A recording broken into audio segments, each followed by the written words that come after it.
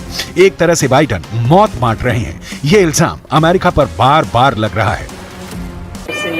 I'm at a hospital in Gaza, and what I'm seeing are babies, tiny babies who are dependent on incubators. Those incubators need fuel, they need electricity in order to operate. They're keeping these babies alive, and they need to keep it up.